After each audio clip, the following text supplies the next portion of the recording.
समस्त सुधी जनों को सादर नमन। श्रीमद् भगवद गीता में भगवान कृष्ण ने 4 प्रकार के भक्त बतलाए हैं। आर्तो, जिज्ञासु, अर्थार्थी, ज्ञानी च भरतर्षभ। हे भरतर्षभ अर्जुन, कृष्ण कहते हैं मेरे जो भक्त हैं वे 4 कोटियों में होते हैं, 4 प्रकार के होते हैं। आर्त, जिज्ञासु, अर्थार्थी और ज्ञानी। आर्त तो दीन होकर के पूरे समर्पण के भाव से चरणों में बिछ जाता है। जिज्ञासु जानना चाहता है भगवान से कुछ सीखना चाहता है, जैसे कि अर्जुन कहीं कहीं जिज्ञासु के रूप में भी आते हैं कि मुझे नहीं समझ में आ रहा है, आप ही बताइए हे कृष्ण। अर्थार्थी किसी प्रयोजन से भक्ति करता है और ज्ञानी निष्प्रयोजन भक्ति करता है। वह जिज्ञासु है नहीं, वो सब जान चुका है, सारे उसकी जिज्ञासाएं पूरी तृप्त हो चुकी हैं, अपने आप में पूर्ण है, आप्तकाम है और ज्ञान का संचय उसके भीतर है, फिर भी भक्त है। कृष्ण कहते हैं कि इन 4 भक्तों में ज्ञानी मुझे सर्वाधिक प्रिय है। यही मर्म है गीता का कि केवल समर्पण भाव से भक्ति करोगे, आर्त भाव से भक्ति करोगे तो पूरी भक्ति नहीं होगी। किसी प्रयोजन से कि मेरी यह कामना पूरी हो जाए भक्ति करोगे तो वह भी हीन कोटि की ही भक्ति होगी, व्यवसाय जैसी भक्ति हो जाएगी। और जिज्ञासावश भक्ति करोगे तो वह भी एक स्वार्थी, उसमें स्वार्थ पूर्ति के लिए भक्ति कर रहे हो। निस्वार्थ निष्काम होकर के आप्तकाम ज्ञानी जब भक्ति करता है तो वही भक्ति का वास्तविक स्वरूप है, यह कृष्ण कहना चाहते हैं। ऐसी भक्ति के सर्वोत्तम उदाहरण के रूप में पूरे महाभारत में भीष्म को रखा गया। भीष्म संसार के सबसे बड़े ज्ञानी हैं उस समय। और यह भी ध्यान रखना चाहिए कि महाभारत का जो क्या काल है उसमें एक से एक बड़े ज्ञानी हैं। उस काल में तो बड़े बड़े ऋषि, बड़े बड़े चिंतक विचारक महाभारत के काल में उपस्थित हैं। उसमें भी भीष्म को सबसे बड़ा ज्ञानी कहा गया है और उन्हीं को फिर भक्त के रूप में भी महाभारत प्रस्तुत करता है। इसलिए भीष्म का चरित्र इस दृष्टि से बड़ा विलक्षण और अप्रतिम है महाभारत में कि वे उस समय के संसार के सबसे बड़े ज्ञानी होते हुए एक भक्त भी हैं। और भक्ति का स्वरूप और आराधना ज्ञानी भक्त किस प्रकार से करता है, इसको भीष्म के कथनों में बार बार महाभारत बताता है। भीष्म ने कई स्थानों पर श्री कृष्ण का स्तवन किया है। भीष्म के सभी कथन अत्यंत ही मनोहारी हैं। उन सभी में भी भीष्मस्तव राज नाम से शांति पर्व के 47वें अध्याय में जो स्तोत्र है, स्तवन है श्री कृष्ण का, वह सारे स्तोत्र साहित्य में अनुपम माना गया है। महापंडित वासुदेव शरण अग्रवाल ने तो अत्यंत मुग्ध होकर के भारत सावित्री में इसकी सराहना की है। स्तवराज इसको सही ही कहा जाता है, स्तोत्रों का राजा है यह सबसे उत्तम स्तोत्रों में माना जाता है, सर्वोत्तम यदि न भी कहें, क्योंकि इसमें संपूर्ण भारतीय चिंतन परंपराएं, ज्ञान परंपराएं, दर्शन, शास्त्र सब निचुड़ करके भक्ति के प्रवाह में, भक्ति के अमृत में इनका औषधि रस मिल गया है, ऐसा हम कह सकते हैं। ये जो शांति पर्व के 47वें अध्याय में भीष्मस्तव राज आया है, बड़ा लंबा है। इसके महत्वपूर्ण श्लोकों का पाठ मैं करूँगा और समझने का प्रयास करूँगा कि कैसे इसमें संपूर्ण ज्ञान परंपरा भी, चिंतन परंपरा भी समाहित हो गई है। 47वां श्लोक शांति पर्व का, इसमें पुणे संस्करण में 47वां अध्याय शांति पर्व का, इसमें पुणे संस्करण में कुल 72 श्लोक हैं। गीता प्रेस गोरखपुर के संस्करण में इसी अध्याय में 47वां नंबर वहाँ भी है, 109 श्लोक हैं। इतने श्लोक बढ़ा दिए गए। कुंभकोणम संस्करण में तो 142 श्लोक हैं। कहाँ तो 72 और कहाँ दुगने उससे श्लोक हो गए दाक्षिणात्य संस्करण में। इसकी लोकप्रियता के कारण ऐसा हुआ है। भीष्मस्तव राज स्तोत्रों में ऐसा लोकप्रिय हुआ कि उसमें कुछ और श्लोक जो सुंदर सुंदर हो सकते थे बाद के वो भी जुड़ गए। सारे ही श्लोक इसके सुंदर हैं, जो प्रक्षिप्त हैं पुणे संस्करण की दृष्टि से गीता प्रेस गोरखपुर में हो जाते हैं काफ़ी प्रक्षिप्त, और जैसा गीता प्रेस गोरखपुर में बताया गया कि 33 श्लोक दाक्षिणात्य के हमने जोड़े हैं इनमें, तो गीता प्रेस गोरखपुर के अनुसार भी 33 तो प्रक्षिप्त ही हैं इस अध्याय में। पुणे संस्करण के अनुसार प्रक्षिप्तों की संख्या 50 से अधिक हो जाती है, पर प्रक्षिप्तांश भी अत्यंत मनोहारी हैं। और वासुदेव शरण अग्रवाल भी स्वीकार करते हैं कि पूरा का पूरा ये जो स्तवन है, यह सात्वत धर्म भागवत धर्म का विकास होने के पश्चात ही जोड़ा गया है। यह मूल महाभारत जो जय संहिता व्यास की है उसमें तो नहीं था, वैशंपायन की जो भारत संहिता है उसमें भी यह नहीं था। ये जो महाभारत संहिता जो आज हमारे सामने है उसका तो यह सब सर्वोत्तम अंशों में से एक अंश है ही। तो यह सौती का महाभारत जिसको हम कहते हैं, व्यास ने लिखा जय, वैशंपायन ने कह दिया जन्मेजय को जो सुनाया वह भारत, और जो सौती या उग्रश्रवा ने शौनक आदियों के सामने सुनाया वह महाभारत है। सभी में व्यास विराजमान है, व्यास की ही मेधा व्यास की ही प्रज्ञा से ये सब बने हैं, ऐसा ये सब मानते हैं। जो अंतिम रूप है महाभारत का उसमें ये आ गया है। ये अंतिम रूप सर्वांगीण रूप है, सर्वविकसित रूप है, उसमें सारी ज्ञान परंपराएं भी आ गई हैं। ये महत्तम रूप है हमारे महाकाव्यों का, उसमें भी भीष्म स्तवराज एक सबसे सुंदर स्थलों में से एक है। प्रसंग इसमें यह है कि भीष्म पितामह शय्या पर सोए हुए हैं, लेटे हुए हैं। कृष्ण कहते हैं कि युधिष्ठिर से कि जाओ भीष्म से कुछ ज्ञान प्राप्त करो, तुम लोग संसार के सबसे बड़े ज्ञानी वे हैं। ते लोग भीष्म पितामह के पास जाते हैं। भीष्म पितामह कृष्ण और पांडवों को सामने आया हुआ देखते हैं, गदगद होकर के वे कृष्ण की स्तुति करने लगते हैं। यह प्रसंग इसमें आता है। यह वैशंपायन ने जो कहा है जन्मेजय से, उसके अंशों में भी कुछ भीष्मस्तव आया होगा निश्चित रूप से, क्योंकि प्रसंग तो वैशंपायन और जन्मेजय के संवाद से ही आरंभ हुआ है। जन्मेजय पूछते हैं कि देहोत्सर्ग कैसे किया भीष्म ने जब वे सोए हुए थे, उस सब का विवरण वैशंपायन देते हैं। और फिर बाद में बताया जाता है कि अनेक ऋषि उपस्थित उस समय हो गए उनके पास, यह सब ये भी प्रक्षिप्त माने गए हैं श्लोक। और कृष्ण वहां पर जब आए पांडवों को लेकर के, यह आरंभ का अंश होना चाहिए, इसलिए इसमें प्रक्षिप्तांश तो निश्चित रूप से है। जो वैशंपायन के कथन है उनमें सोती के कथन जब आते हैं वो वैशंपायन नहीं कह रहे हैं। तब भीष्म ने कर्मणा मनसा गिरा शरतल्प गतः कृष्णम प्रदध्यौ प्रांजलि शुचि।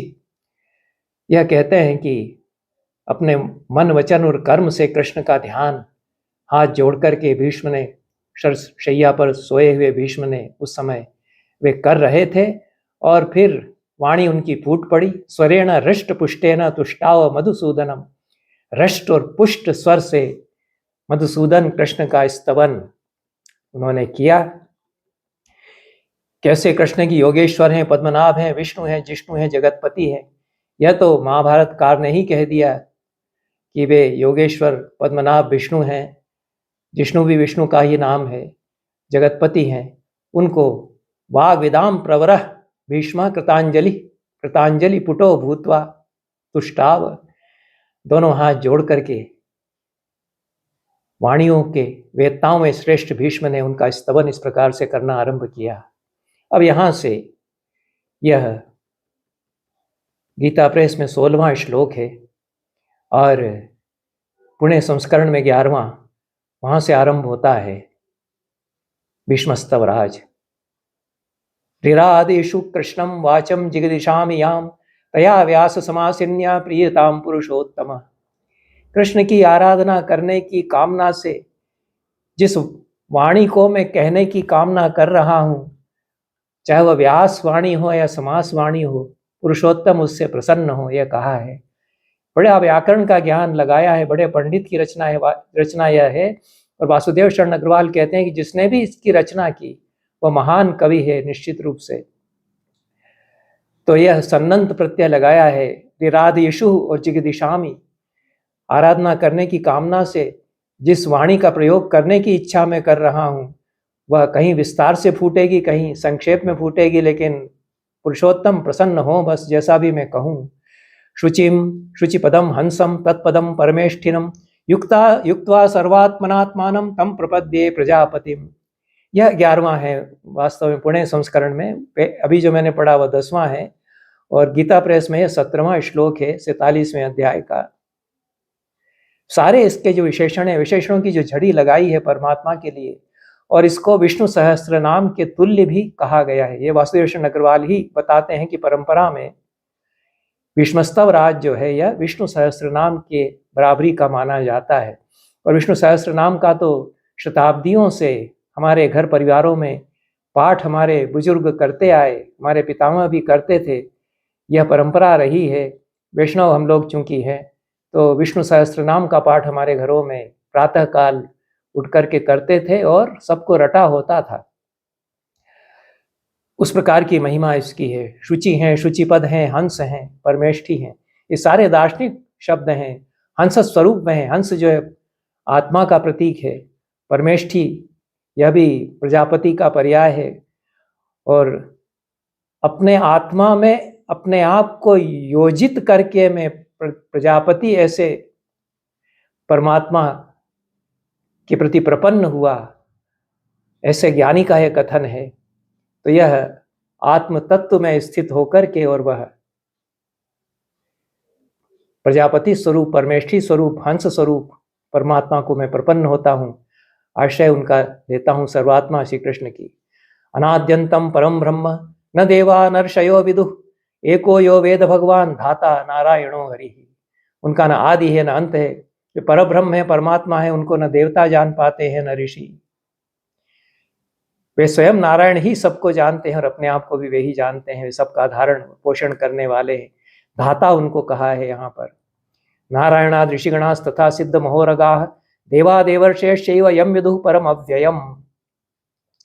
नारायण से ही, नारायण भी श्री कृष्ण को ही कहा गया। नारायण भी वे ही हैं, विष्णु भी वे ही हैं। इन्हीं से सारे ऋषिगण, सिद्धगण, बड़े बड़े नाग, देवता, देवर्षि ये हुए हैं और वे उनको इसी रूप में जानते हैं। देव दानव गंधर्व यक्ष राक्षस पन्नगा यम न जानन्ति कोई येष कुतो वा भगवान इति।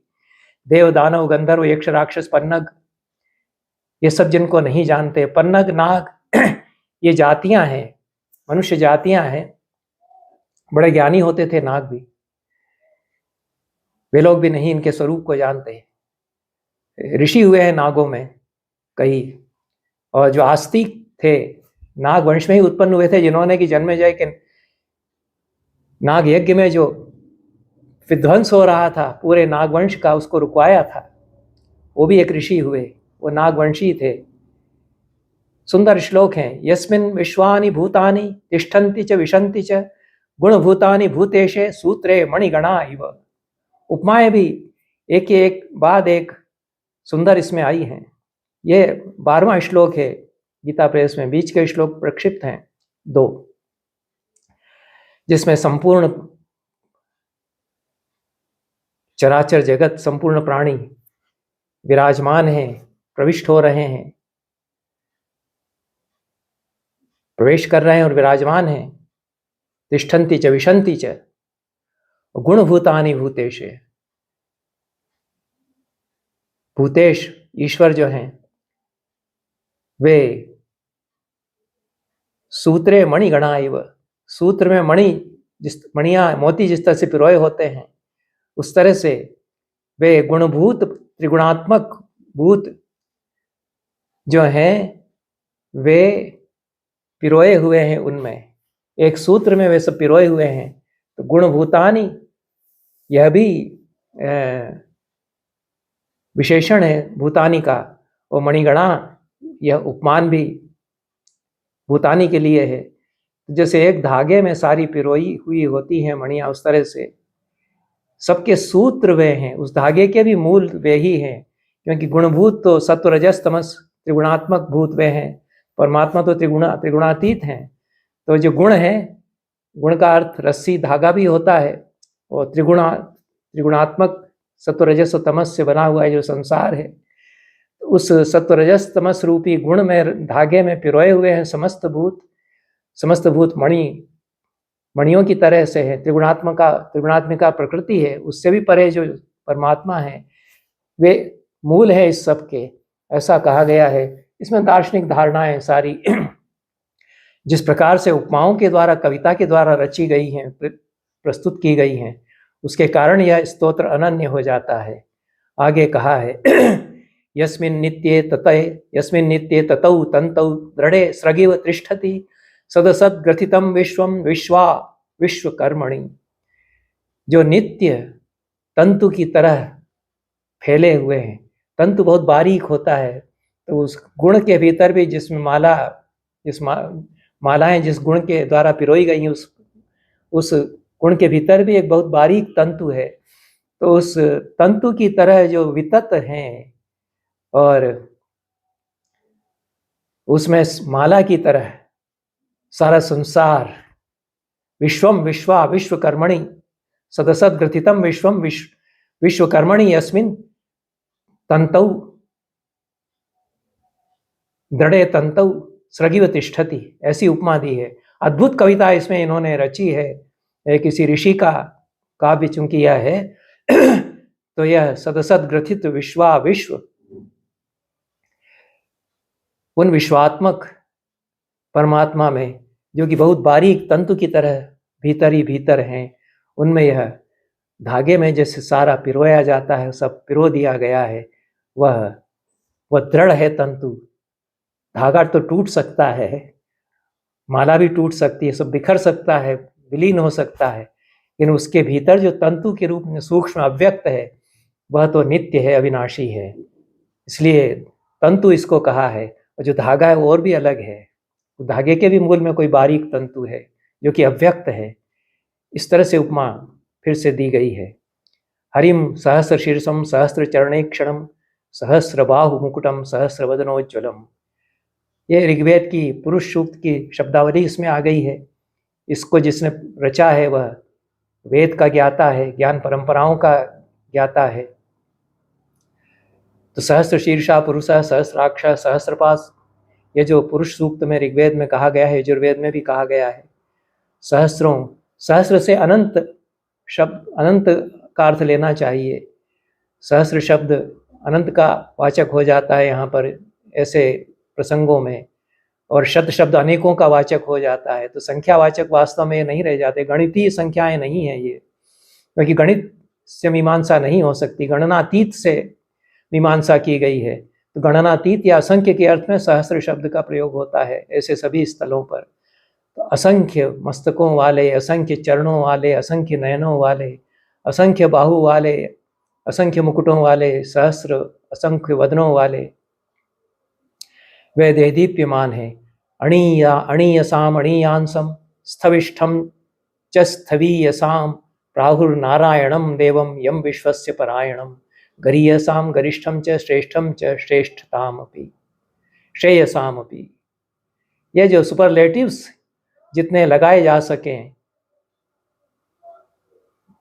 विशेषण जो है सर्वोत्तम बताने के लिए उतने विशेषण लगाते हैं। सर्वोत्तम बताने के लिए, और सूक्ष्माति सूक्ष्म बताने के लिए भी उसी प्रकार से विशेषण लगाते हैं। इसमें उपनिषद दर्शन भी आ गया। परमात्म तत्व को बताने के लिए, आत्म तत्व को बताने के लिए अणोरणीयान महतो महियान, यह बृहदारण्यक आदि उपनिषद कहते हैं। अणु से भी सूक्ष्म जो है, और महत तत्व जो पूरा विश्व है उससे भी बड़ा जो है, ऐसा कहा गया है। अणु से सूक्ष्म तो कुछ भी होता नहीं, विज्ञान भी बताता है। परमाणु से, उससे भी सूक्ष्म जो है, और सबसे बड़ा जो है संपूर्ण ब्रह्मांड, उससे भी बड़ा जो है अणीयम अणीयसाम अणीयांसम, जितनी सूक्ष्माति सूक्ष्म वस्तु है उनसे भी जो छोटा है। और स्थविष्ठम च स्थवीयसाम, स्थूल से भी जो स्थूलतर है, सबसे अधिक स्थूल जो भी हो सकता है संसार में, सारे के सारे ब्रह्मांड, जितनी भी गैलेक्सीज हैं, सब मिलकर के एक स्थूलतम बनेगा, उससे भी अधिक जो स्थूल है। और गरीयसाम गरिष्ठम च, भारी जितने पदार्थ हो सकते हैं उनमें भी सबसे भारी जो है, जितने श्रेष्ठ हो सकते हैं उनमें भी श्रेष्ठतम जो हैं, ऐसे नारायण देव विश्वपरायण वे हैं। यम वाक्येषु अनुवाक्येषु निषत्सूपनिषत्सु च गणन्ति सत्य कर्माणम सत्यम सत्येषु सामसु। बड़ी ज्ञान परंपराओं को इसमें पूरा वैदिक जो साहित्य है, वाक अनुवाक निषद उपनिषद, ये उसके अंग हैं, इन सब का कथन कर दिया गया है। वाक में भी जो है, अनुवाकों में भी जो है, निषतों में भी जो है, उपनिषदों में भी जो है, ऐसे सत्य कर्मा सत्य स्वरूप सामों में, साम के मंत्रों में भी जो हैं, कर्म मात्र को प्रकाशित करने वाले जो मंत्र भाग हैं वो वाक कहलाते हैं। व्याख्यात्मक जो ब्राह्मण भाग हैं वे अनुवाक कहलाते हैं। वो कर्म के अंगभूत देवता आदि का ज्ञान कराने वाले जो वचन है वे निषद कहलाते हैं। और जो आत्म तत्व को बताने वाले वेद के भाग हैं वे उपनिषद कहलाते हैं। इन सब में जो समाये हुए हैं वाग्भूत वे हैं। वाणी का भी स्वरूप उन्हीं का है। चतुर्भिष चतुरात्मानम सत्वस्थम सात्वताम पतिम दिव्यैर्देव मर्चंती गुहै परम नाम भी। जो वासुदेव संकर्षण प्रद्युम्न और अनिरुद्ध, ये चार दिव्य गोपनीय उत्तम नामों के द्वारा स्तुत होते हैं। ये सात्वत जो धर्म आ गया, भागवत धर्म जो आ गया, उसमें विष्णु के चार रूप बताए गए, वासुदेव संकर्षण प्रद्युम्न और अनिरुद्ध। और प्रद्युम्न अनिरुद्ध श्री कृष्ण की वंश परंपरा में भी है, पर दर्शन में ये, और संकर्षण बलराम को कहा गया है, पर ये उन्हीं के विष्णु के ही चार रूप बताए गए। जो भागवत दर्शन है उसमें, रामानुज दर्शन में भी ये बताए जाते हैं, तो ये उन्हीं के चार रूप हैं। उनके द्वारा इनका कीर्तन होता है। और ब्रह्म जीव नाम और अहंकार, इन चार स्वरूपों में प्रकट होते हैं। ये चार उनके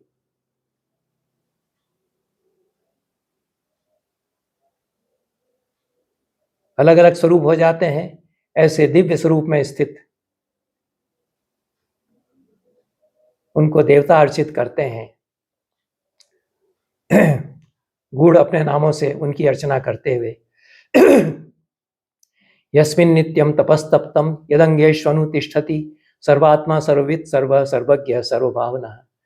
जिसमें नित्य तप का अनुष्ठान किया जाता है, जो सर्ववित् हैं, सर्वज्ञ हैं, सर्वभावन हैं, सब कुछ जानते हैं, सबका भावन करते हैं, उनकी प्रसन्नता के लिए नित्य तपोनुष्ठान किया जाता है, जो सबके हृदय में विराजमान हैं। ऐसे परमेश्वर यम देवम देवकी देवी वसुदेवाद अजी जनत, जिन देवता को देवकी देवी ने वसुदेव के द्वारा उत्पन्न किया, वसुदेव के भी जो पुत्र हुए, ऐसे भौमस्य ब्रह्मणो गुप्त्यै दीप्तम अग्नि मिवारण, जैसे अरणि प्रज्वलित होकर के प्रकट हो जाती है, उस तरह से जो प्रकट हुए, यज्ञ की रक्षा के लिए, वेदों की रक्षा के लिए व्यक्त हुए, अव्यक्त से व्यक्त जो हुए। तो अव्यक्त स्वरूप भी बताते चलते हैं, और जो अवतार स्वरूप है उसकी भी धारणा आ गई है, व्यक्त स्वरूप है उसकी भी धारणा आ गई है। समस्त ब्रह्मांड में जो व्यक्त होते हैं वह भी यहाँ दर्शन भी आ गया है। और जो भागवत दर्शन, सात्वत दर्शन है, वैष्णव धर्म में जो विकास हुआ है, उसको भी समेट लिया गया है। इस दृष्टि से यह पूरी ज्ञान परंपराओं का विकास भी इस सूक्त में हम देखते हैं, इस स्तव में हम देखते हैं। इष्ट्वानानन्त्याय गोविंदम पश्यत्यात्मानमात्मनि यमनन्यो विपेताशीरात्मानं वीतकल्मषम। संपूर्ण कामनाओं का त्याग करके अनन्य भाव से स्थित रह करके साधक भक्त मोक्ष के उद्देश्य से जो साधना करता है, जिन गोविंद का साक्षात्कार फिर वह कर लेता है अनन्य भाव से, वह वीत कल्मष होता है। और अतिवायु इग्नम अतिवाग्विंद्र कर्माणम अति सूर्याति तेजसम अति बुद्धिन्द्रियात्मानम तम प्रपद्ये प्रजापतिम। जो अतिवाक है, अतीन्द्र हैं, अति सूर्य हैं, वाक से परे हैं, इंद्र से परे हैं, इंद्रियों से परे हैं, सूर्य से परे हैं, जहाँ तक मन और बुद्धि नहीं पहुँच पाते हैं, ऐसे प्रजापति की मैं शरण लेता हूँ। पुराणे पुरुषम प्रोक्तम ब्रह्म प्रोक्तम युगादिषु क्षये संकर्षणम प्रोक्तम तमुपास्यम उपासमहे। यह वैदिक मंत्रों की तरह से ये श्लोक प्रतीत होते हैं। भाषा जो इनकी है,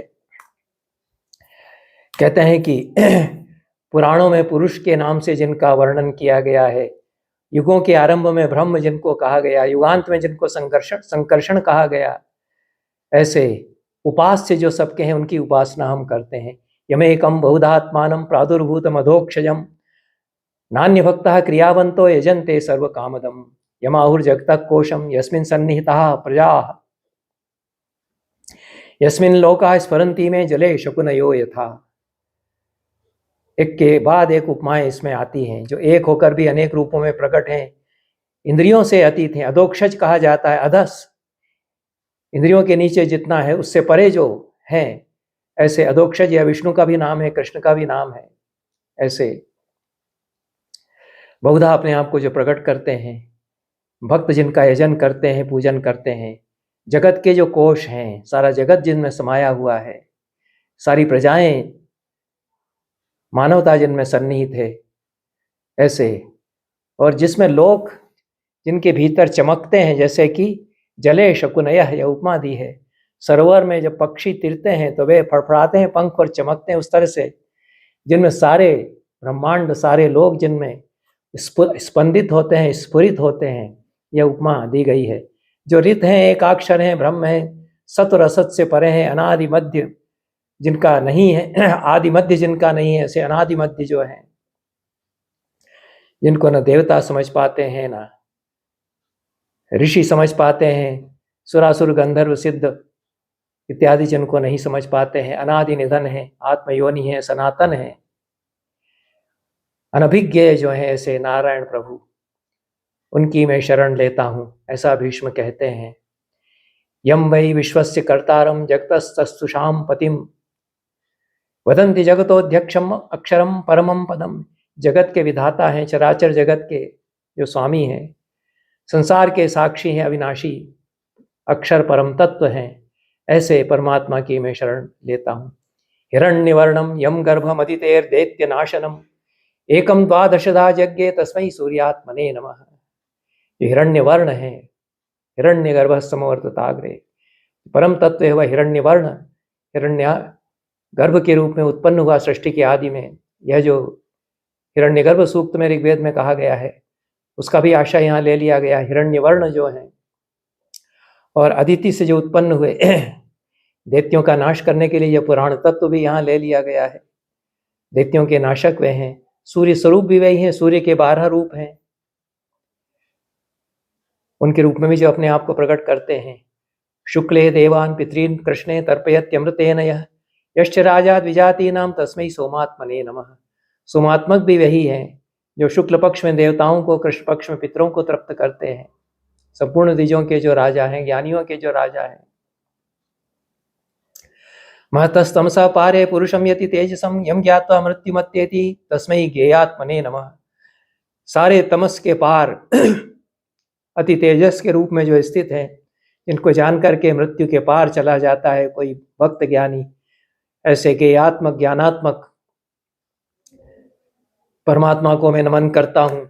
यम बृहंतम बृहत्युक्ते यमग्नौ च महाध्वरे यम विप्रसंघा गायन्ति तस्मै वेदात्मने नमः। महायाग में ब्राह्मण ज्ञानी लोग जिनको ब्रह्म के रूप में स्तवन करते हैं, उक्त नामक बृहत यज्ञ के समय अग्न्याधान काल में जिनका विप्रसंग गायन करते हैं, गान करते हैं, ऐसे वेदात्मा परमात्मा को मैं नमन करता हूँ। ऋगजुस्साम धामानम दशार्ध हविरात्मकम यम सप्त तंतुम तन्वंती तस्मै यज्ञात्मने नमः। ऋग यजुः साम धाम जो हैं, दशार्ध अर्थात 5 प्रकार की हवियों के रूप में भी जो उपस्थित होते हैं, 5 प्रकार बताए जाते हैं हवियों के, और सप्त तंतु जो हैं, ऐसे हविष्य 5 प्रकार के, गायत्री आदि 7 छंद जिनके 7 तंतु हैं, ऐसे यज्ञ स्वरूप परमात्मा को नमन है। चतुर्भिश्च द्वाभ्याम पंचभिरेव च हुईते च पुनर्द्वाभ्याम तस्मै होमात्मने नमः। 4-4 2 5 2 इन 17 अक्षरों वाले मंत्रों से जिनका हविष्य अर्पण किया जाता है, ऐसे होम स्वरूप परमात्मा को नमन करते हैं। ये सारी जो मंत्रों के अक्षरों की संख्याएं हैं उनको यहाँ बताया गया है। वैदिक छंदों का प्रतिपादन यहाँ पर किया गया है। यह सुपर्णा यजुर्नाम छंदो गात्र स्त्रिवृच्छिराः रथंतरम बृहत साम तस्मै स्तोत्रात्मने नमः। यजु नाम भी धारण वही करते हैं, वही वेद रूपी पुरुष हैं। गायत्री आदि छंद उन्हीं के अंग हैं, हस्तपाद आदि सब उन्हीं के हैं। रथंतर बृहत साम, रथंतर और बृहत नामक साम उन्हीं की वाणी है। ये भी छंदों के प्रकार हैं। ऐसे स्तोत्र रूपी परमात्मा को नमन करता हूँ। यह सहस्र समय सत्रे यज्ञ विश्व सृजाम ऋषि सहस्र पक्ष शकुनिस तस्मै हंसात्मने नमः। जो सहस्रात्मक अनंत यज्ञ में स्वर्ण पंख वाले पक्षी के रूप में प्रकट हुए उन्हीं हंस रूपी परमेश्वर को नमन है। पदांगम संधि परवाणम स्वरव्यंजन भूषणम यमाहुरक्षरम दिव्यम तस्मै वागात्मने नमः। सारा व्याकरण शास्त्र भी इसमें, जो वाक है वह भी ब्रह्म स्वरूप है। वाक ब्रह्म, शब्द ब्रह्म की अवधारणा फिर हमारे दर्शन में आई। उसको यहाँ पर यह जो भर्तृहरि का शब्द दर्शन है उसका भी पूर्ण रूप यहाँ पर आ गया है। इस पर भी मैंने बात की है कि जो भर्तृहरि का व्याकरण दर्शन है उसको महाभारत में प्रतिपादित किया गया है, और शब्द ब्रह्म का प्रतिपादन भी महाभारत में शांति पर्व में ही भीष्म के वचनों में हुआ है। इस पर मैंने अन्य किसी वक्तव्य में चर्चा पहले की है, और इसको और भी बहुत सुंदर रूपक के द्वारा यहाँ पर कहा गया है। पदांग संधि पर्व वाले, पदों के अंग वाले, संधियों के पर्व वाले, स्वर व्यंजन के भूषण वाले, अक्षर स्वरूप दिव्य जो भागात्मक परमात्मा है उनका मैं नमन करता हूँ। जो शब्द समूह है वे उनके शरीर के एक एक अंग हैं। संधि तो जोड़ को कहते ही हैं, और शरीर के अवयवों में भी जोड़ हैं, हड्डियों में जोड़ हैं, तो वे संधियाँ उनके उस शरीर के जोड़ बनती हैं, और स्वर व्यंजन उनके आभूषण हैं। ऐसे वाग रूपी, वाग ब्रह्म, शब्द ब्रह्म रूपी परमात्मा को मैं नमन करता हूँ। और इसके पश्चात दशावतार का भी वर्णन किया गया है। पुणे संस्करण में यह श्लोक प्रक्षिप्त हैं, यद्यपि सुंदर हैं कि सारे दशों अवतारों के रूप में वे हैं। जितने भी मरुत, रुद्र, आदित्य, अश्विनी कुमार, वसु, सिद्ध, साध्य जो कुछ हैं ये सब उन्हीं की विभूतियां हैं। सारे वैदिक देवताओं के नाम गिना दिए गए हैं। अव्यक्त प्रकृति, महत्त्व, अहंकार, मन, ज्ञानेन्द्रिया, तन्मात्राएं ये सब उन्हीं के स्वरूप हैं। यहाँ पूरा सांख्य दर्शन बता दिया है। अव्यक्त बुद्धि अहंकार मनोबुद्धि इंद्रियाणि च तन्मात्राणि विशेषाश्च तस्मै तत्वात्मने नमः। तो अव्यक्त है प्रकृति, और उससे फिर बुद्धि, अहंकार, मन, इंद्रिय, ये सब 16 तत्व निकलते हैं, 5 तन्मात्राएं। इससे पूरा सांख्य में जो 25 तत्व हैं वो बनते हैं। उस सब के रूप में परमात्मा ही है, ऐसा कहा गया है।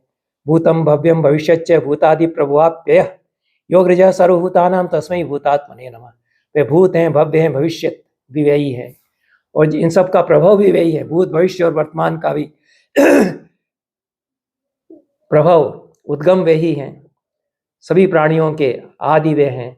ऐसे सर्वभूतात्मक भी वे, सर्वभूत के आदि भी वे ही हैं। इस प्रकार से जो सूक्ष्माति सूक्ष्म है, ज्ञानी पुरुष परम तत्व के रूप में उन्हीं का अन्वेषण करते हैं।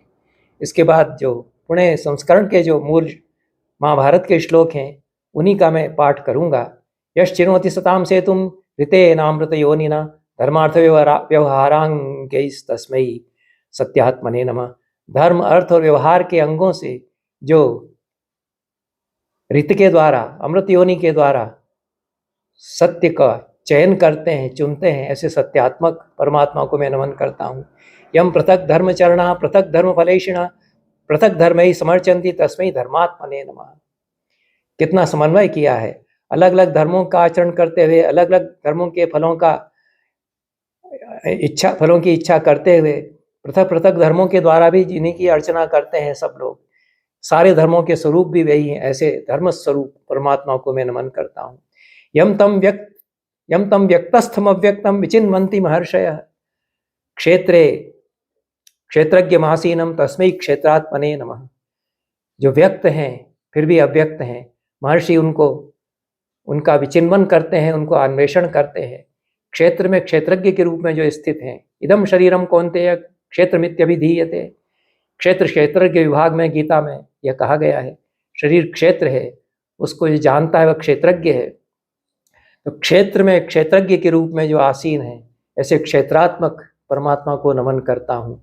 यम दृगात्मान आत्मस्थम व्रतम षोडशभिर गुणैः, इसमें फिर पूरा सांख्य दर्शन लाया गया है। दृगात्मक जो है आत्मस्थ हैं, 16 विकारों के रूप में, गुण का अर्थ यहाँ विकार किया गया है।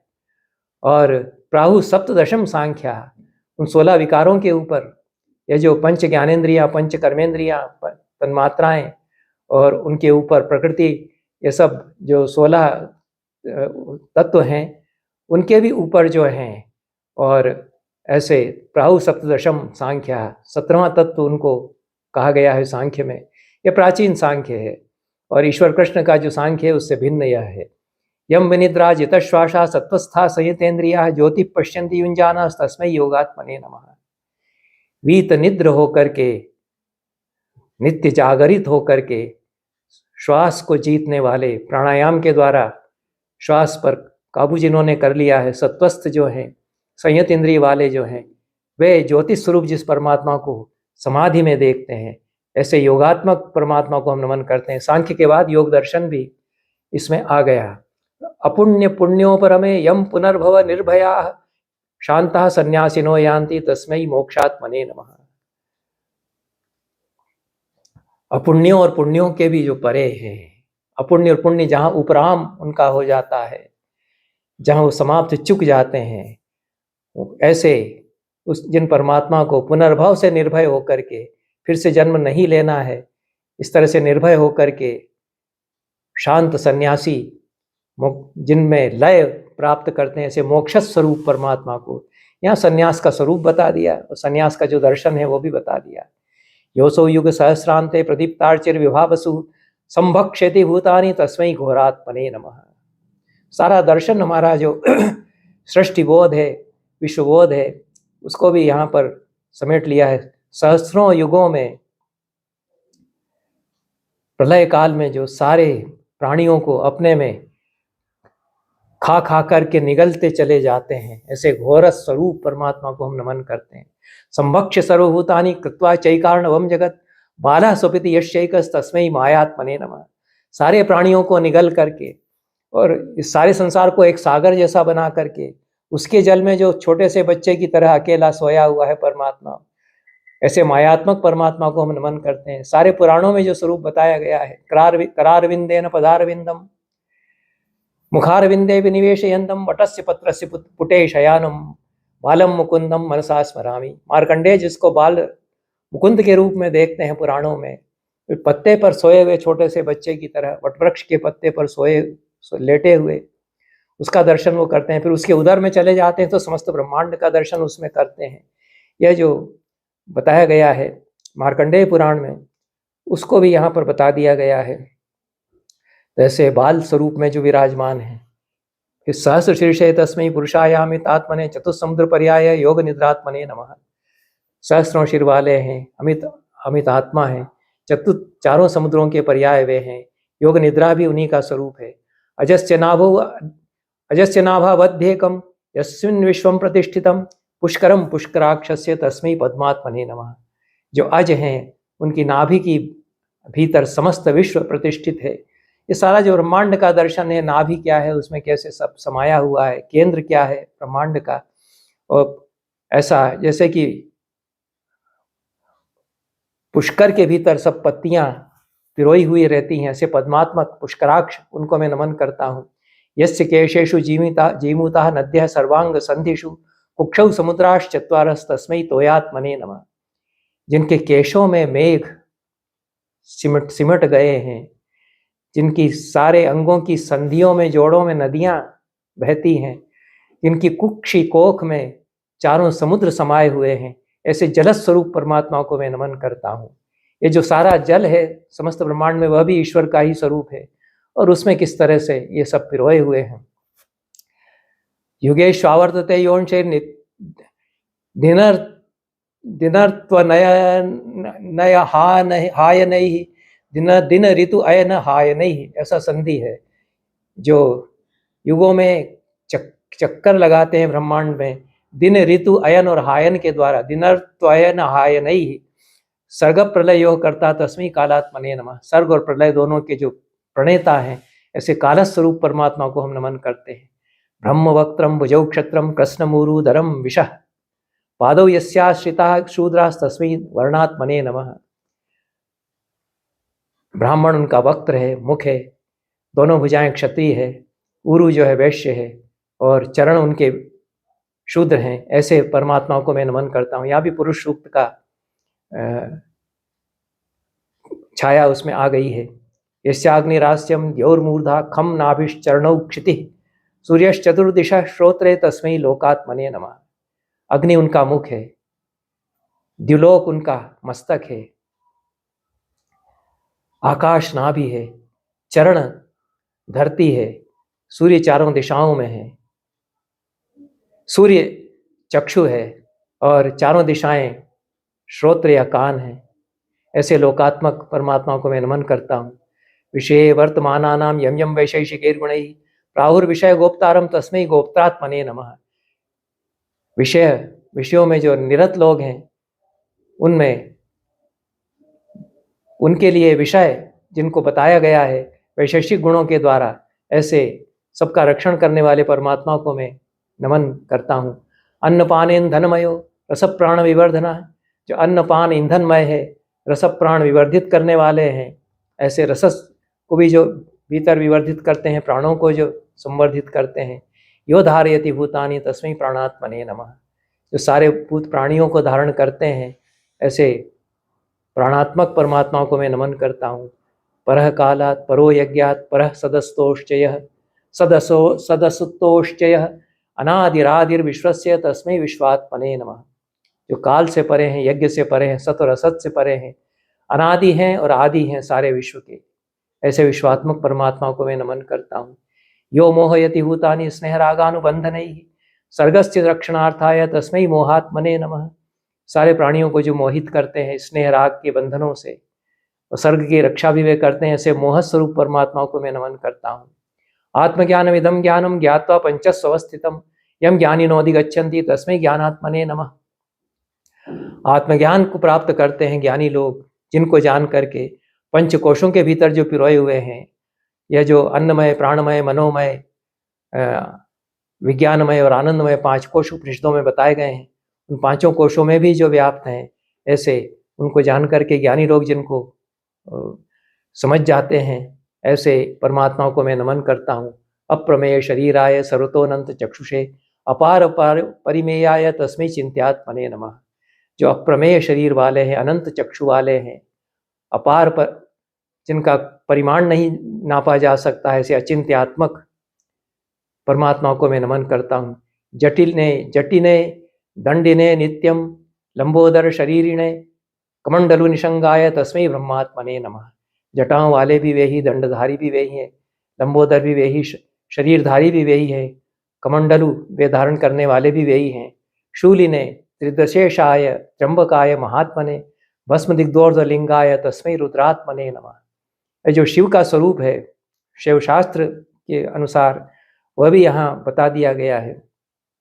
शूली हैं, त्र्यंबक हैं, भस्म से शरीर उनका लिप्त है, ऊर्ध्वलिंग जो हैं, ऐसे रुद्र स्वरूप परमात्मा को मैं नमन करता हूँ।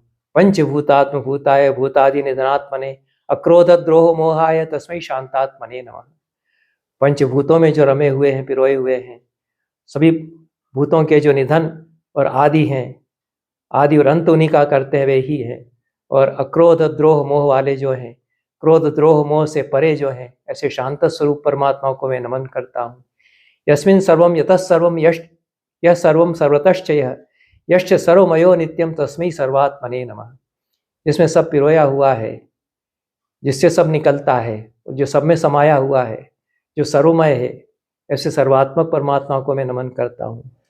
विश्वकर्मन् नमस्तेस्तु विश्वात्मन विश्वसंभव अपवर्गोऽसि भूतानां पंचानां परतः स्थितः। हे विश्वकर्मन, आपके लिए नमन। आप विश्वकर्मा हैं, विश्वात्मा है, विश्व संभव है, आप सब प्राणियों के लिए मोक्ष स्वरूप हैं।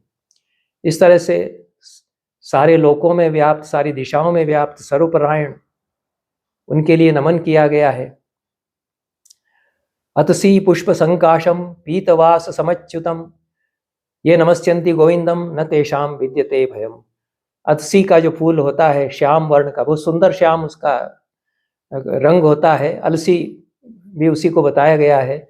उसके फूल की तरह श्याम वर्ण वाले, पीत वसन वाले अच्युत ऐसे गोविंद को जो नमन करते हैं वे निर्भय हो जाते हैं।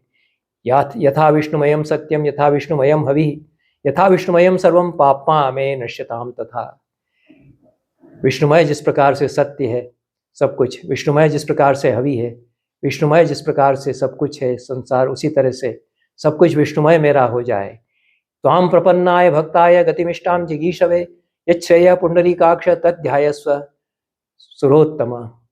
हे सुरोत्तम, हे देवोत्तम श्री कृष्ण, हे पुंडरीकाक्ष, मैं आपके प्रति प्रपन्न हूँ, आपका भक्त मैं हूँ।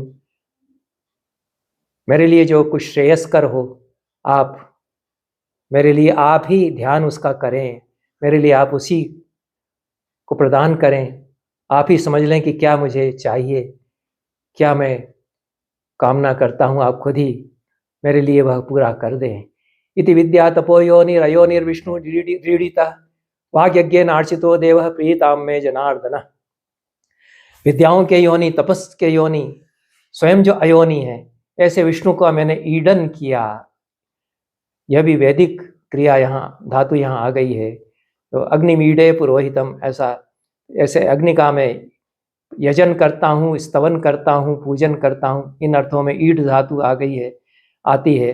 विद्या और तपस के जो योनि है, अयोनि स्वयं है, ऐसे विष्णु को मैंने ईडन किया, उनका नमन मैंने किया, यजन किया वाग यज्ञ के द्वारा। क्योंकि ईट धातु का प्रयोग किया है इसलिए यज्ञ यहाँ फिर रूपक में लाते हैं। वाक ही यज्ञ मेरा है, मेरी जो वाणी है वही यज्ञात्मक हो गई है। उस वाणी के द्वारा मैंने यज्ञ कर दिया, ईडन यजन भी मैंने उन्हीं का किया। ऐसे मेरे वाणी के यज्ञ से ईडित जो देव हैं, अर्चित जो देव हैं, हे जनार्दन, वैसे जनार्दन मेरे लिए प्रसन्न हो, ऐसा कहते हैं। एतावदुक्त्वा वचनम भीष्मस्तद्गत मानस नम इत्येव कृष्णाय प्रणाम अकरोत् तदा।